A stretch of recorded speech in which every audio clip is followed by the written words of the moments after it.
Good morning, Buzz. How are you doing? Very well. How are you, Alex? I'm good, man. I'm good. I'm actually excited about the film we've seen this week because it's Yeah. a very good one, actually. But I'll let you fire it away. What do Yeah, we yeah. have? So it's called A Hero, and Yeah. it's an Iranian film, which kind of like follows the tale of Rahim, which is a prisoner who we find out quite quickly is in prison because of a debt that he owes to a creditor that he can't pay. He gets some leave from said prison, visits his family, and kind of has sort of a plan to go to his creditor, the gentleman he owes money to, and kind of talk his way out of it, or maybe convince him otherwise, and so forth and so on. And he stumbles across some luck. His girlfriend outside of prison finds like 17 gold coins, which are worth like 70,000. I think 2 mons is their currency in Iran, is what they said. Oh, 70 which million. But was it 70 million or 70,000? Yeah. No, 70 it's- million because his debt was 150 million to his creditor. But it doesn't matter. It's a Okay. big. The idea is it's a big chunk of money that It's a he big, just it's a big happens chunk to of money find. anyway. So rather than he's thinking of paying off half his debt, and anyway, has a complete change of heart to actually hand the money back to whoever lost these 17 gold coins, and that kind of like just follows the tale from there, really, and because he's an honest man, that's the point. I think he's a very honest man, Rahim, in this story. But yeah, so this is been nominated for a few awards, hasn't it, Alex? Correct. Yeah. So it's nominated for best foreign language film for the Oscars this year, but it was also already has won the Palme d'Or this year at Cannes, which is a good prestigious award to start with because it's awarded by judges in the industry, which is always good.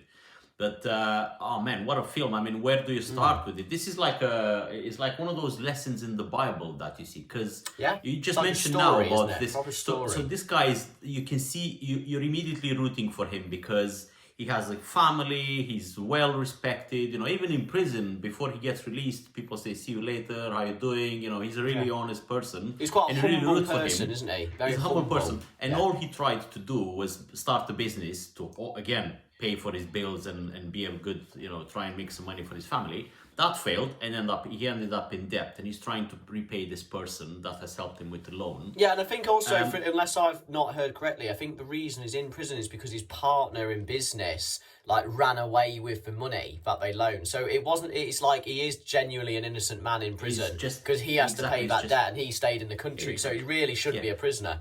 Yeah. And the biblical element is this money falling from the sky. Yeah, a miracle. You can call that a miracle because it's a big chunk of money. This gold that you just find is almost symbolic. It's like the gold that Judas was paid for the 40 gold coins that Judas was paid to betray Jesus, and it has that biblical sort of Bible-like sense to it. But from that moment, the decision he makes about that money to be honest and say, "I'm just going to try and return this money," which he does, spirals out of control because he becomes famous, then his reputation is tarnished, then his family's relationship is crumbling.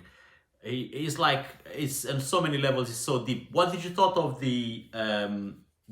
so makes this honest decision, but later on he needs to keep it up, and that's always hard to do. Yeah, so he has this kind of like story. Obviously, his girlfriend found the gold coins and thought it was a miracle, and obviously she found it when he was in prison. And to like keep up this kind of charade of him handing it back to the owner and getting his reputation restored as a hero and a saint and whatnot. But it slowly starts to be picked apart, doesn't it, by the media companies, the TV company that wants to film him, the newspapers that want to write about him, because it just doesn't really quite make sense, his stories. Like, how did he come across to find the bag in the first place? And by this point, he's already told them that he's found the bag and he knows the owner, and the owner's already picked it up, and like there's a few like misdemeanors with the story and stuff, so it starts getting picked apart. Yeah. But it's heartbreaking to see because the guy is genuinely the most humble, honest, innocent fella going. And But he's actually, he would good thing. Yeah, he's tried to make a good thing, but he would almost benefit himself if he was half honest and then good at lying at the same time, because you can't. He's going through life trying to do the right thing all the time and trying to be honest all the time, and it's not working out for anyone. Weirdly, it's like, and I think one of the messages in the film almost is like, you can't be 100% morally right all the time and make everyone happy and do the best for yourself, because if he just lied like once or twice in the film, he would probably live a much easier life. Wouldn't you agree, Alex?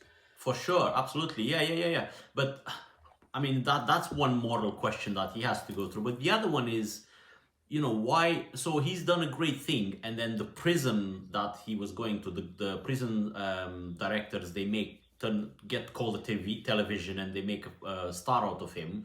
Then a charity gets involved to make some money for him to pay his debt. So all these institutions that are supposed to be, you know, morally right institutions come into play. But at the same time, the question is, one of the characters puts this question is, why does a good thing needs to be rewarded in such a way? Aren't we all supposed to be doing good things? You know, isn't everybody else once in a while doing good things? Is not everybody being rewarded in such a way? Because the creditor himself has an issue. That really flipped it on its head. Yeah, because I say it's for creditors, so it's for Chap. He attends like the charity kind of meeting to try and fund the debt that this chap owes. You know, Raheem owes. And then but he says at the end, doesn't he, of the charity event when he's having a meeting, because essentially it's up to him. The ball's in his court. It's like, does he want to let Raheem out of his prison? It's like I think illegally it's like he can sign him off to come out of prison, not spend time in prison and start working to repay the debt towards him. Apparently, that's and like you say, he makes a point saying, why is this man being celebrated? And like at first you're against it because, you know, you like the main character, you like Raheem, but he goes, why is this man being celebrated? You know, he's done what anyone should do, which is he's returned money to the owner, which lost it, or the gold coins, and everyone thinks he's a saint now. And actually, if I had done that, you know, no one would care because I'm not a convict, I'm not a criminal, but everyone cares because he's a criminal. And actually makes a really good point. And you think actually he's got a bit of a point there. I mean, like, the guy's just done what you should do, and he's being revered for it, you know. And at the same time, it's like emotional manipulation that society puts on him, because he goes there at this big event, charity event, and everybody's talking about, oh, look at this person, look at the main character that has a child, a boy with him that is a stuttering or has a speech impediment, and look at him, and he's trying to make good in society, and the creditor is not letting him go, and he's putting so much pressure on him. But actually the creditor also has a valid reason to say, because he's down all that money, and he said he had to sell his daughter's wedding gift in order to pay the debt, the loan that he took to help him. And he's like, you know, why is, and all these angles and all these valid questions, exactly, all these valid questions are there all the time. And it's just brilliant, man. I'm not surprised that it got the Cannes Award, because this director does this sort of films all the time. But it's called A Hero. Yeah. And we've seen it on Prime. I've seen it, so absolutely. Yeah, me too. I've seen it on Prime.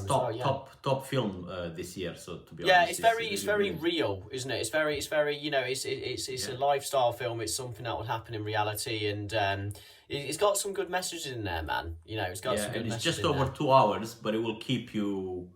At every corner, they'll be like, "Oh, is this the right thing to do? Oh, is he doing it right? Is he getting manipulated?" The main character. Because he does get manipulated, and you know, he does, in all his purest honesty, he does get manipulated massively. I think that's halfway through the film. That's what makes it more heartbreaking, because he's quite a simple guy. You wouldn't look at him and go, you know, he's cultured or he's switched on. You know, he's just kind of a simple guy that, you know, you trust. He is trustworthy, and there's a big heart. That's a nicer way of describing it, man. Yeah, he's got a big heart, and you know, he's just getting shafted at every other corner of life, and it's not fair on him, man. Yeah. Anyway, good film, sir. Good film. A Hero is on Prime. Highly recommended. Get the thumbs up. Thumbs up. I'll see you next week. Take care, Alex. Bye. Bye.